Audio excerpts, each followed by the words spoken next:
to my channel Dips BTS English, bringing transformative strategy. In today's session, I am going to deal with the topic narration. Narration के माध्यम से हम किसी भी spoken या written words को convey कर सकते हैं, because narration refers to the way we report or convey spoken or written words. किस तरीके से हम स्पोकन या रिटन वर्ड को किसी को कन्वे करते हैं, रिपोर्ट करते हैं, ये बताता है हमें नरेशन.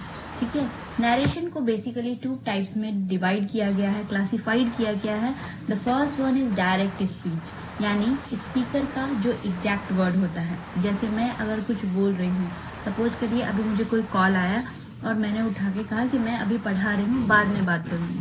तो जो पर्सन को मैंने ये बात कहा वो किसी और को अगर कन्वे करे ये मेरा मैसेज, तो वो ऐसे कहेगा कि दीपिका बोली है मैं इस वक्त पढ़ा रही हूँ. तो that is called direct speech. But indirect speech में जो स्पीकर का वर्ड्स होता है वो चेंज हो जाता है.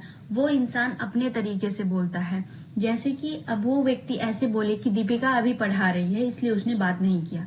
ठीक है, तो ये हो गया इनडायरेक्ट स्पीच. तो कैसे हम डायरेक्ट और इनडायरेक्ट स्पीच में सेंटेंस फ्रेम करेंगे या डायरेक्ट टू इनडायरेक्ट हम कैसे कन्वर्ट करेंगे, इसी वजह से हम ये टॉपिक आज पढ़ रहे हैं. ठीक है, तो डायरेक्ट स्पीच जो क्या होता है, जो स्पीकर का एग्जैक्ट वर्ड होता है जिसे कि नरेशन में कोटेशन मार्क में रखा जाता है. ठीक है, कोटेशन में रखा जाता है. This is quotation. यहाँ जहाँ मैं कर्सर को मूव कर रही हूँ, ये जो साइन है ये है कोटेशन मार्क का साइन. जैसे कि she said I am happy today, तो यहाँ देखिए यहाँ भी है और यहाँ भी, इसको कोटेशन में रखा गया आई एम हैप्पी टुडे. तो उसने कहा कि आज मैं खुश हूँ, ये हो गया डायरेक्ट. और he asked where are you going, ये भी क्या है, डायरेक्ट है. अब रिपोर्टेड वर्ब क्या होता है, तो जिसके थ्रू हम इंट्रोड्यूस करते हैं स्पीच को. जैसे सेड, आस्क, टोल्ड, उसने कहा, उसने बताया, उसने पूछा. रिपोर्टेड स्पीच क्या होता है, जो स्पीकर का, किसी बोलने वाले का जो एक्चुअल वर्ड होता है जिसको कोटेशन मार्क्स में रखा जाता है, दैट इज रिपोर्टेड स्पीच. और reported speech, reported verb, comma and quotation mark, ये कंपोनेंट्स होते हैं डायरेक्ट स्पीच के. यानी ये सारी चीजें डायरेक्ट स्पीच में होते ही होते हैं. ठीक है, या इनडायरेक्ट टू डायरेक्ट अगर हमें बदलना है तो हमें इन तीनों चीजों को रखना पड़ेगा, तभी इनडायरेक्ट से वो डायरेक्ट स्पीच में कन्वर्ट हो पाएगा. क्योंकि बहुत सारे बच्चों का एग्जाम होता है तो उनको नरेशन में direct to indirect, indirect to direct narration में कन्वर्ट करना होता है. गवर्नमेंट एग्जाम में भी, स्कूल के एग्जाम्स में भी, स्कूल्स में भी सिखाया जाता है. ठीक है, तो इस वजह से ये इम्पोर्टेंट हो जाता है. अब इनडायरेक्ट स्पीच क्या होता है, reported speech.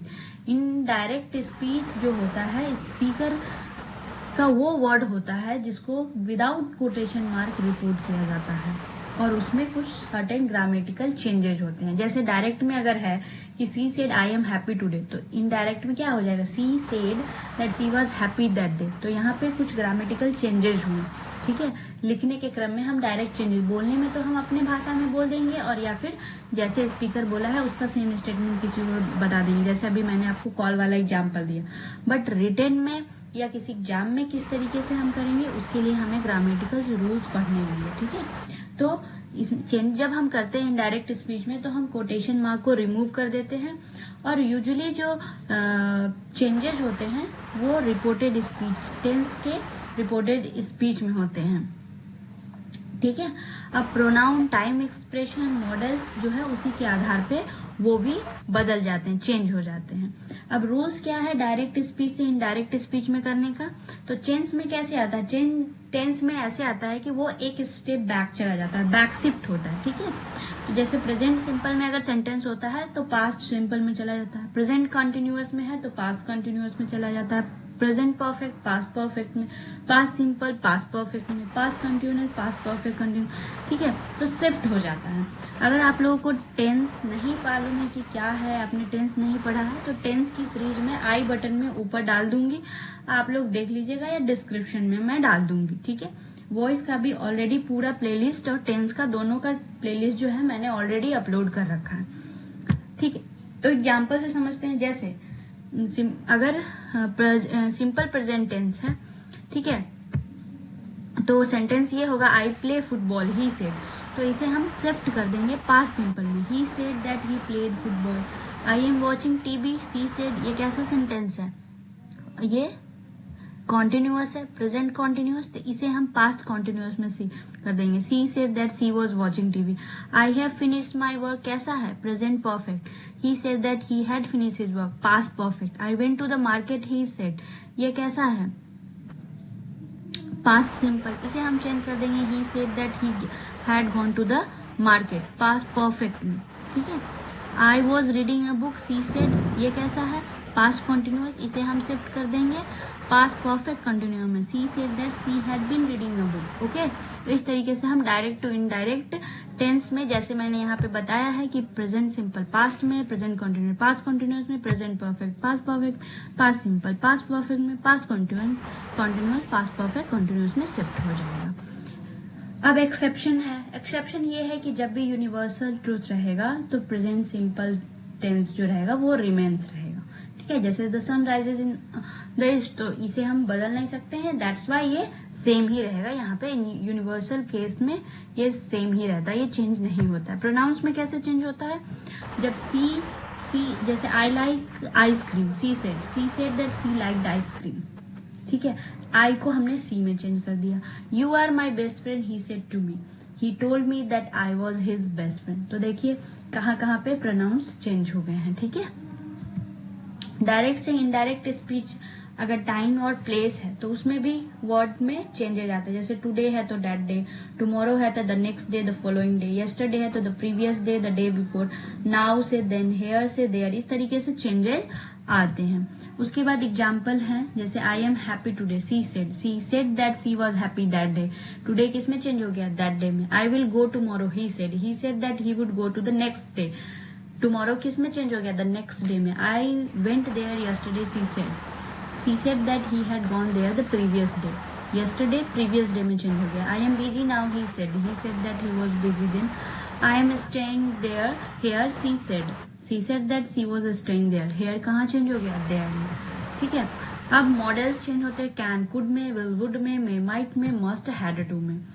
I can swim, she said that she could swim. I will help you, he said that he would help me. It may rain, she said that it might rain. You must follow the rules, he said that I had to follow the rules. अब exception है कि would, should, could, might, ought to remain unchanged ही रहता है, ठीक है। जैसे direct है कि I could do it, she said, तो इनडायरेक्ट भी यही रहेगा कि she said that she could do it, okay. अब टाइप्स ऑफ सेंटेंस के अनुसार भी रूल्स होते हैं इनडायरेक्ट स्पीच में। जैसे डिक्लेरेटिव सेंटेंस है तो हम दैट का यूज करते हैं रिपोर्टेड क्लॉज को कनेक्ट करने के लिए, ठीक है। I love ice cream, she said that she loved ice cream, ठीक है। अगर कमांड या रिक्वेस्ट होता है तो हम टू प्लस वर्ब का पॉजिटिव कमांड में और नॉट टू प्लस वर्ब का नेगेटिव कमांड्स में यूज करते हैं। पोलाइट रिक्वेस्ट के लिए रिक्वेस्टेड या फिर आस्क का यूज करते हैं। जैसे please help me, she said, तो हम कहेंगे she requested me to help her, indirect में। डायरेक्ट में अगर close the door, she said, तो इनडायरेक्ट में she told me to close the door, ठीक है। यहाँ कमांड है। Don't shout, he said, he told me not to shout, ये क्या है, कमांड है। एक्सक्लेमेटरी सेंटेंस में जो एक्सक्लेमेशन मार्क है वो चेंज हो जाते हैं एक्सक्लेम्ड या said with Joy, sorrow, surprise, ऐसे में। जैसे wow what a beautiful dress, यहाँ पे सॉरो तो नहीं डालेंगे तो क्या डालेंगे, खुशी है तो exclaimed, she exclaimed that it was a beautiful dress. Alas we lost the match, he said with sorrow that they had lost the match. Alas क्या होता है, दुख प्रतीत करता है, तो इसीलिए सॉरो जुड़ गया, ठीक है। सॉरो का मतलब दुख व्यतीत करना। तो समरी ऑफ द नरेशन में क्या है कि पहला रूल है कि टेंस शिफ्ट करता है, एक्सेप्शन है कि यूनिवर्सल ट्रूथ में नहीं शिफ्ट करता। प्रोनाउन चेंज होता है according to the subject and object. Time और प्लेस एक्सप्रेशन चेंज होता है, जैसे कि मैंने बताया, for example today to that day. Models change हो जाते हैं, जैसे विल से वुड, कैन से कुड। दैट स्टेटमेंट में यूज होता है। इफ या वेदर का हम यूज करते हैं जब क्वेश्चन पूछते हैं। WH क्वेश्चन वर्ड के लिए, टू और नॉट टू कमांड्स के लिए। एक्सक्लेमेशन चेंज होते हैं स्टेटमेंट्स के लिए। तो आई होप कि आपको नरेशन पूरा अच्छी तरीके से समझ आ गया होगा, क्लियर हो गया होगा। बट अगर फिर भी अगर आपको कोई डाउट है तो आप कमेंट सेक्शन में कमेंट करके मुझसे अपने सवाल को पूछ सकते हैं, मैं आपको क्लैरिटी दे दूंगी। साथ ही मैं आपको बता दूं कि मेरा पेड कोर्स भी चलता है जिसमें आप 1-to-1 क्लासेस ले सकते हैं। अपने जितने भी डाउट हैं वो आपको क्लियर कर दिया जाएगा, बेसिक से आपको पढ़ाया जाएगा। और अभी ऑफर चल रहा है, 2000 का कोर्स आपको मात्र 500 रुपये में मिल रहा है। तो thank you for watching and have a nice day.